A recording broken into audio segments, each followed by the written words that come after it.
In this video, we are going to be talking about the main differences between the buy side and the sell side.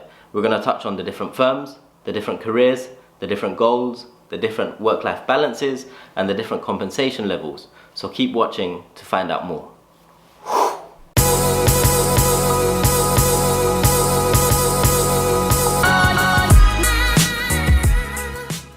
What is going on YouTube? Welcome back to the channel. For those of you that are new here, my name is Afzal Hussain, and you can find out a bit more about me through the social media links below, or you can check out my website, which is www.afzalhussain.com. In today's video, we are going to be speaking about the main differences between the buy side and the sell side. Because oftentimes a lot of students and young people, they want to go into the world of investment banking, but when it comes to interview questions such as why do you want to join the buy side or why do you want to join the sell side, they're not too sure. And so I thought today I'd do a video on the main differences between the two. When we say investment banks, when we say investment banking division, all of this can get quite confusing. There are a lot of large investment banks such as Goldman Sachs, JP Morgan. They are an investment bank and they have various different divisions. They have an asset management division, which is considered buy side.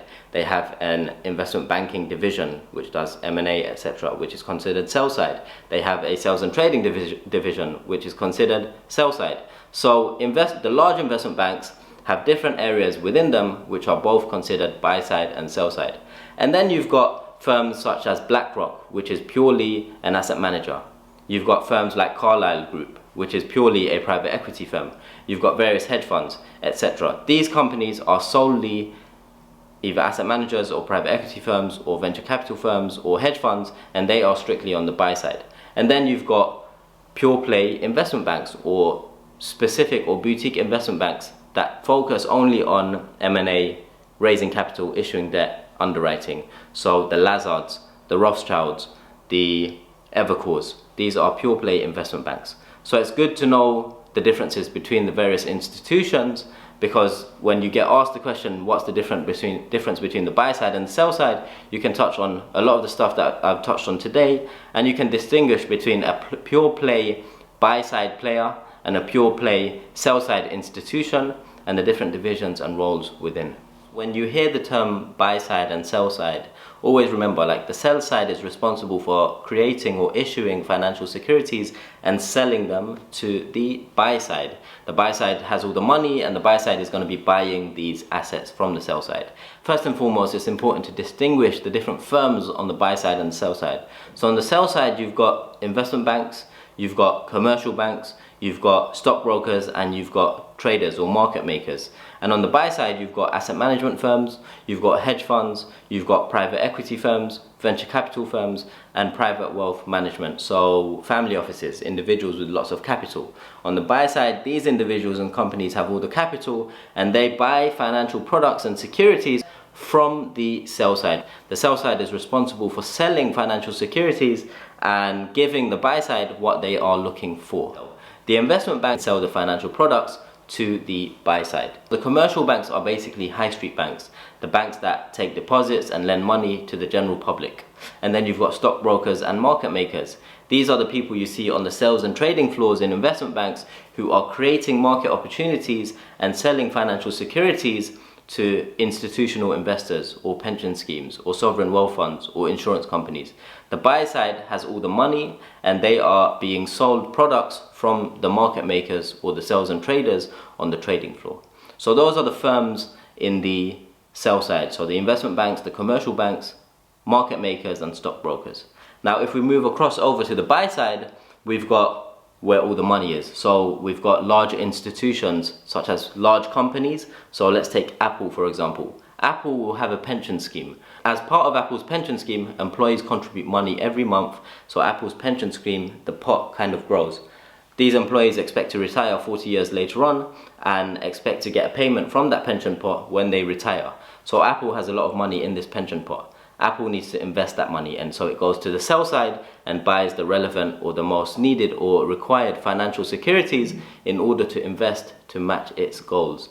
Institutions are one type of organization in the buy side. Other organizations include insurance companies or sovereign wealth funds, so large companies. Then you've got private equity companies, you've got hedge funds, you've got venture capital firms. So all of these different types of institutions are considered the buy side because they have the capital to go and invest by buying financial securities from the sell side. So, careers on the sell side can include investment banking division, so being involved with M&A, IPOs, ECM or DCM. Then you've got roles such as equity research. You've got roles such as sales and trading, so being a market maker on the trading floor or working closely with the traders on the trading floor as a salesperson. Or you could be in commercial or corporate banking. In contrast, when we talk about careers on the buy side, these include careers in private wealth management, so managing wealthy individuals' capital and investing it. Careers in asset management, careers in working for a hedge fund or a private equity firm, or working for a venture capital firm. When we speak about banking and finance, broadly speaking, there are various different areas and divisions. But one thing that's important to note is most of the back office divisions, so compliance, risk, operations, technology, finance, HR, all of these are actually present in both the buy side and the sell side. Now, this brings me on to the next point, which is what are the goals and aims of the buy side and the sell side? So firstly, the sell side's main aim is to issue and create financial securities and then go ahead and sell them to the clients or the buy side.